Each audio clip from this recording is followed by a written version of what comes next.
Hello, good morning dear students. How are you? Previous lecture માં આપણે Carnot engine study કર્યું હતું, બરાબર ને? કાર્નોટ એન્જિનની efficiency 1 - T2 upon T1 is equal to 1 - Q2 upon Q1 because it works on the principle of heat engine. Okay દોસ્તો, ચલો હવે આપણે થોડા ઘણા એના સમ ગણીએ. સિમ્પલ સમ છે, મજા આવે એવા સમ છે દોસ્તો.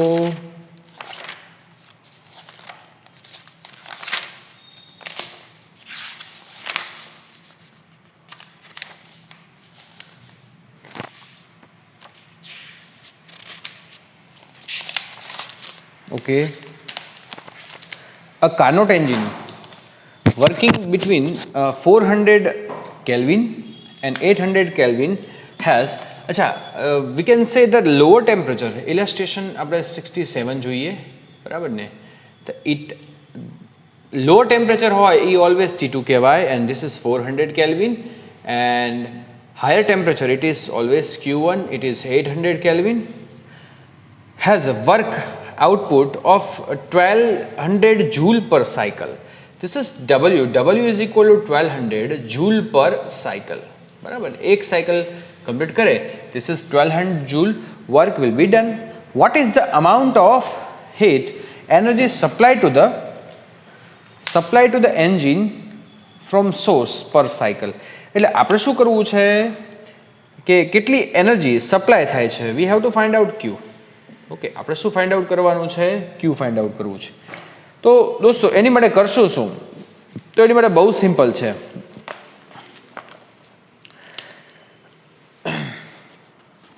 અહીંયા જે વર્ક ડન છે, ધીસ ઇઝ વી કેન સે ઇટા is equal two 1 - T2 upon T1. Okay, and here it is W upon શું થશે? Q1. Here the efficiency of heat engine, this is W upon Q1. Okay, આપણે શું find કરવાનું છે?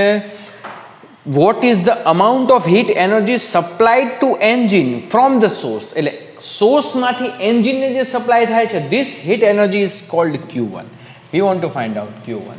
So Q1 ने subject बनाइए, this is T1 - T2 upon T1 is equal to W upon Q1. So Q1 ने subject बनाविए तो Q1 is equal to W into T1 upon શું થશે? T1 - T2. બસ દોસ્તો, આની અંદર આપણે વર્ક બધું જ છે આપણી પાસે. So Q1 is equal to W is equal to 1200, T1 is equal to 800. Okay, and divide by T1 - T2, બંનેનો ડિફરન્સ લેવાનો છે, this is 400. ડન. ઓકે, તો આ બંનેને આપણે અહીંયા કેન્સલ આઉટ કરી નાખીએ, બરાબર ને? Here the 2 and this answer will be 2400 joule. Very simple. હા, Q1 આપણને કીધું છે, બરાબર ને? Q1 આપણને પૂછ્યું છે કે એનર્જી કેટલી થશે, બરાબર?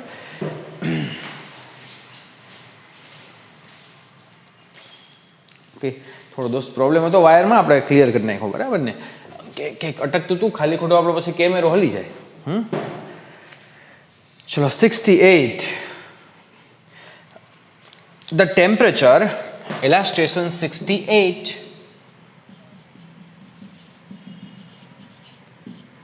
Temperatures T1 and T2 of the two heat reservoir in ideal Carnot engine, it will be T1 is equal to 1500 degrees Celsius. Convert into the Kelvin, so 1773 Kelvin, and T2 is equal to 500 degrees Celsius. Higher temperature always T1, lower temperature always T2 respectively. Which of the following, increasing T1 by the 100 degrees Celsius or the decreasing T2 by the 100 degree Celsius would result in the greater improvement in the efficiency of engine? Okay, તો efficiency of engine આપણે find out કરવી છે, બરાબર ને? અચ્છા, okay.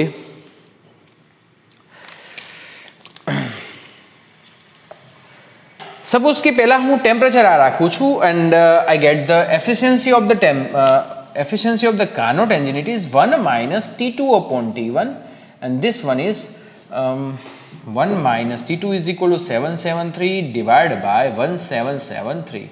સામેની બાજુ લઈ જાઓ બરાબર ને માઇનસ કરો. This is 1000 and divided by 1773. Okay, આનો તમે સજ કેલ્ક્યુલેશન કરો બરાબર કે નહીં, એટલે એફિશિયન્સી આવશે.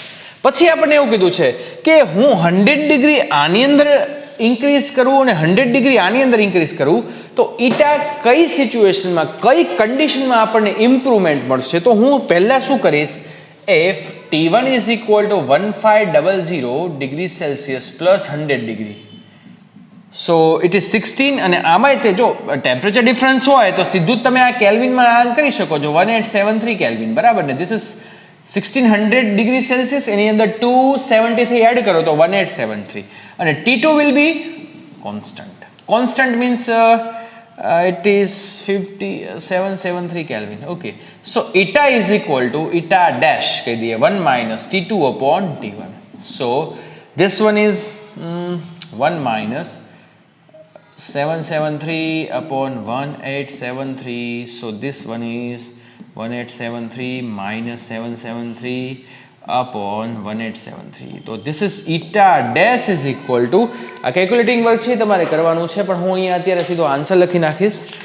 eta 1 is equal to is given 0.59. શું થશે 0.59. yes, this one is 0.59. જોજો હવે હું શું કરીશ, I increase the 100 degree Celsius in this બરાબર ને. એટલે હવે હું અહીંયા આ રીતે કરીશ કે T2 is equal to 600 એટલે અહીંયા શું થશે, this is 873 and T1 constant એટલે એનું એ જ રાખીશ 1773. okay, and now I find eta dash. So 1 minus T2 dash, this is T2 dash upon T1. So this will get 0.62. તો બંનેમાં એફિશિયન્સી આપણને ડિફરન્ટ મળે છે. તો શું સુટેબલ થાય, શું કન્વિનિયન્ટ થાય, શેમાં આપણને એફિશિયન્સી વધારે મળે? તો it is suitable that if we increase the temperature of sink, એટલે ટેમ્પરેચર ઓફ સિંક એટલે આપણે જે હું એમ કહું કે આઉટર ટેમ્પરેચર હું થોડું શું કરું છું 100 ડિગ્રી સેલ્સિયસ વધારી નાખું બરાબર ને, તો મને અહીંયા શું મળે છે, એની એફિશિયન્સી વધારે મળે. તો કયું સુટેબલ પડે, T1 માં 100 ડિગ્રી વધારું એ સુટેબલ પડે કે T2 માં 100 વધારું તો સુટેબલ પડે? તો suitable, more suitable is just like that if we increase the temperature of T2 so eta will get greater. Okay, એટલે હું તમને એમ કહું સુટેબલ બે છે, ઇન્ક્રીઝ બેમાં થાય છે આના કરતાં. ઓકે, પણ સૌથી વધારે સુટેબલ શું છે, if we increase the temperature of T2 okay by 100 degree Celsius whatever. Okay,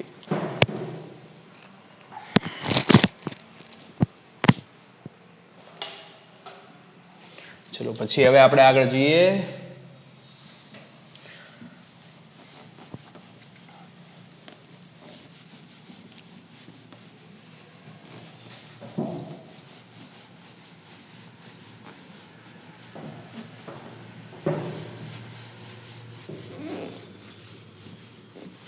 ચલો આગળ આપણને આગળ MCQ શું કીધું છે,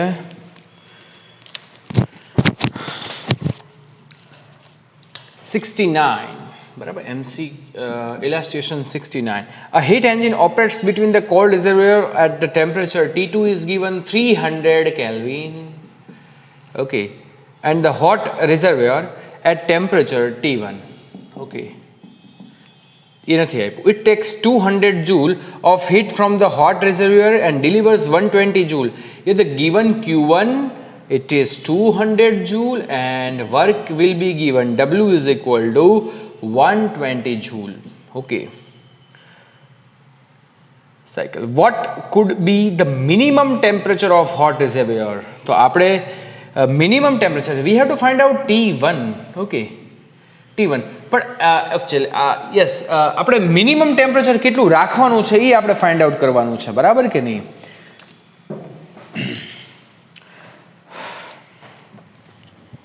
ઓકે, તો મને વર્ક આપ્યું છે, મને Q1 આપેલું છે, તો I find the eta W upon Q1. Okay, so W is equal to 120 divided by 200 okay, તો આનો તમે હિસાબ કરો તો શું થશે દોસ્તો? 3 and 5. This is 3/5. Okay, multiply by 100. 100 ની તો જરૂર નથી, બરાબર ને?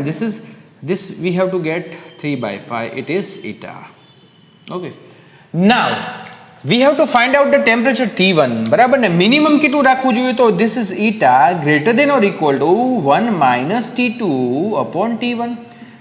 ઓકે, મેક્સિમમ કે તો લેસ દેન આવશે અને મિનિમમ કે તો ગ્રેટર દેન. આપણે n is equal two 1 minus T2 upon T1 લખીએ છીએ, પણ આપણને એવું કીધું છે કે મિનિમમ ટેમ્પરેચર કેટલું હોવું જોઈએ. તો મિનિમમ ટેમ્પરેચર માટે આપણે આ કન્ડિશનનો યુઝ કરશું. eta is equal two 3/5 1 minus, બરાબર ને? T2 upon T1 ને હું આ બાજુ લઈ જાઉં, પ્લસ થાય તો here the 1 minus 3/5. So this is 2/5. And here the T2 upon T1, sorry, greater than or equal to. So T1 ને આપણે આ બાજુ લઈ જઈએ, સબ્જેક્ટ બનાવી દઈએ, અને આ બાજુ લઈ જઈએ તો this one is અને આ બાજુ લેવો તો 5T2 divided by 2 greater than or equal to T1. Okay, so this is 5T2 is equal to 300 and divided by 2 greater than or equal to T1, and 150 and this is 750 greater than or equal to T1, બરાબર ને? So T1 less than or equal to 750, બરાબર ને? એટલે 750 કરતાં કેવું હોવું જોઈએ? કે દોસ્તો આપણે કંઈક ભૂલ થઈ છે? હા,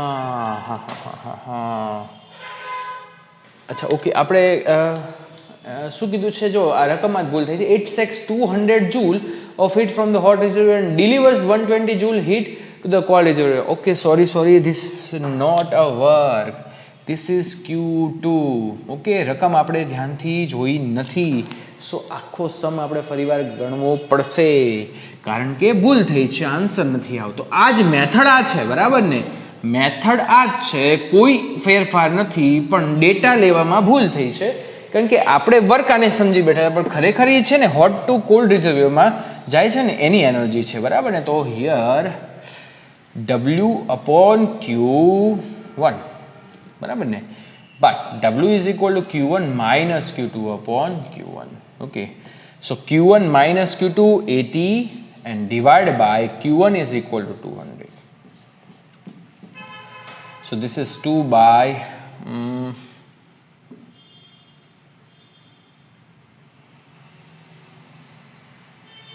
4. Yes, so this is 0.5. Eta is equal to કેટલું થશે? 0.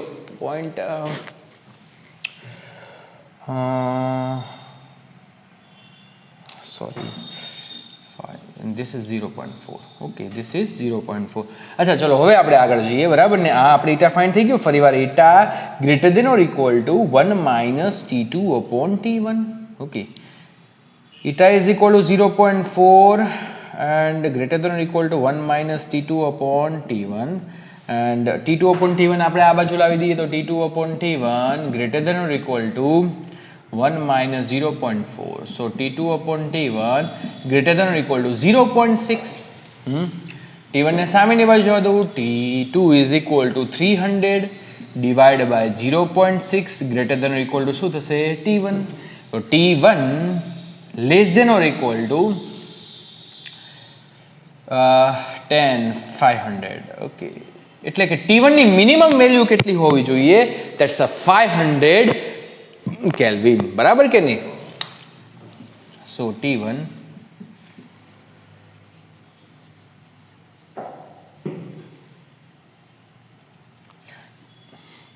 the minimum value of T1, minimum value of T1 is 500 Kelvin. Okay, at least 500 Kelvin. ચલો આગળ જઈએ દોસ્તો. સરસ મજાનો બીજો ઇલેસ્ટ્રેશન 17.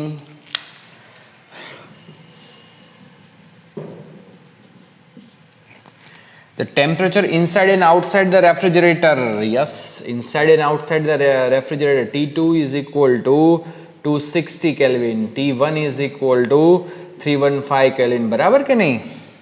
Respectively, assuming that the refrigerator cycle is reversible and calculate the heat delivered to the surrounding for every joule of the work done, બરાબર ને? આપણે શું ફાઇન્ડ આઉટ કરવાનું છે દોસ્તો? अच्छा, every joule, it means W is given, it is 1 joule, બરાબર ને? Calculate the heat delivered to the surrounding, it means we have to find out Q2. લ્યો દોસ્તો, હવે આપણને આમાં ક્યાં કંઈક અઘરું કીધું છે, બરાબર કે નહીં? Beta is equal to use this equation Q2 upon W. Okay, so આપણને ખબર છે Q2, W is equal to Q1 minus Q2 and Q proportional to T.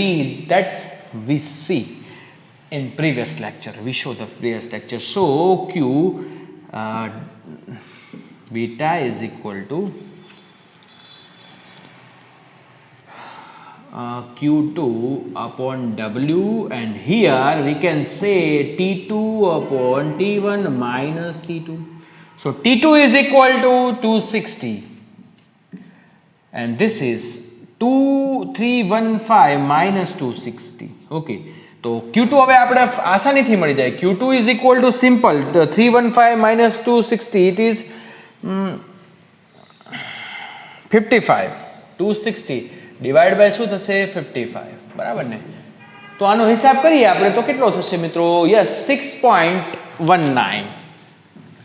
Okay, કઈ ભૂલ થઈ છે પાછી?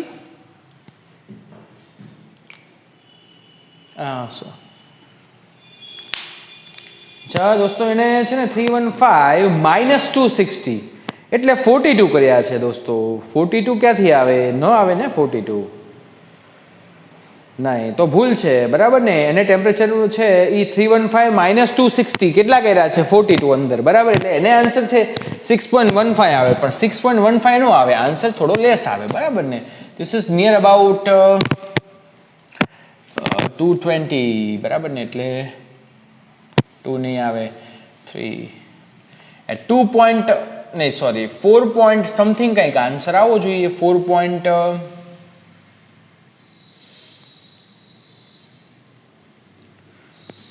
4.1 2 3 4 5 6 7 એટલે 4.12 ની આસપાસ આન્સર આવવો જોઈએ, બરાબર કે નહીં? જે હોય તમે જોઈ લેજો, બરાબર કે નહીં? ઓકે, ચલો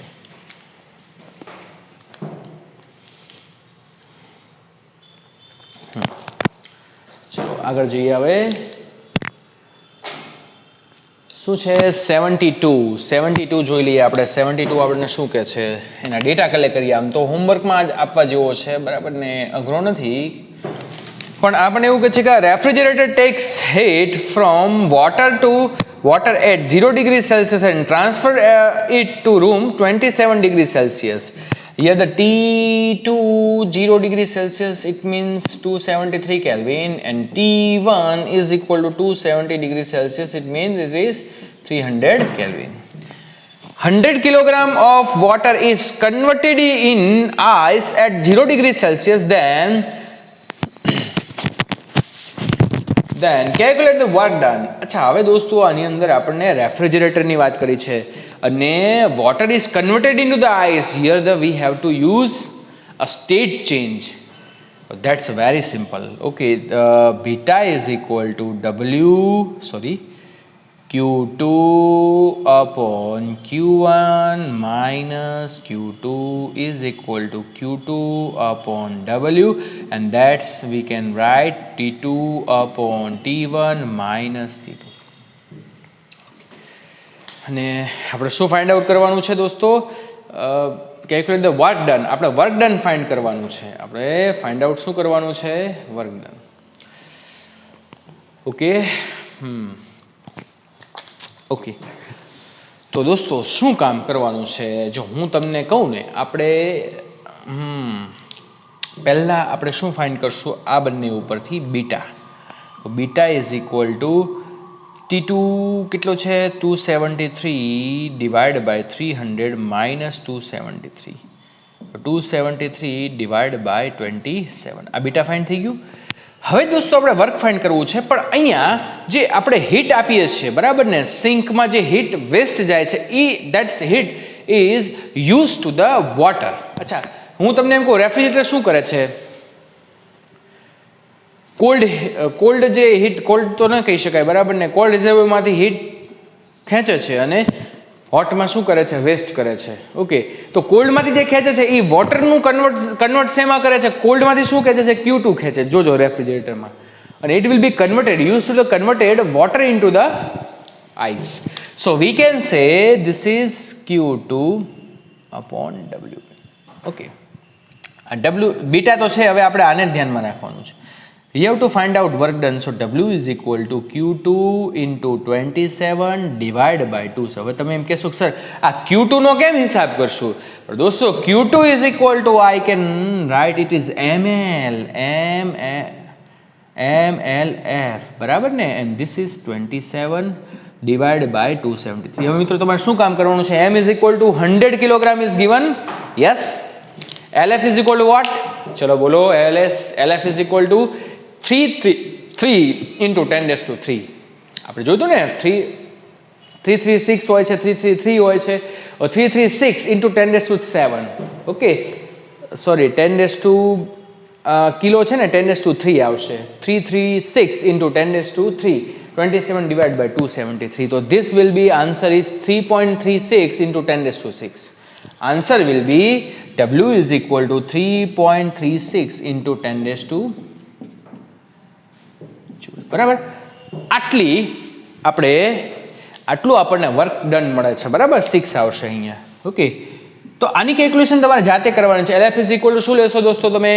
336 into 10 raised to 3. M is equal two 100, 27 divided by 273.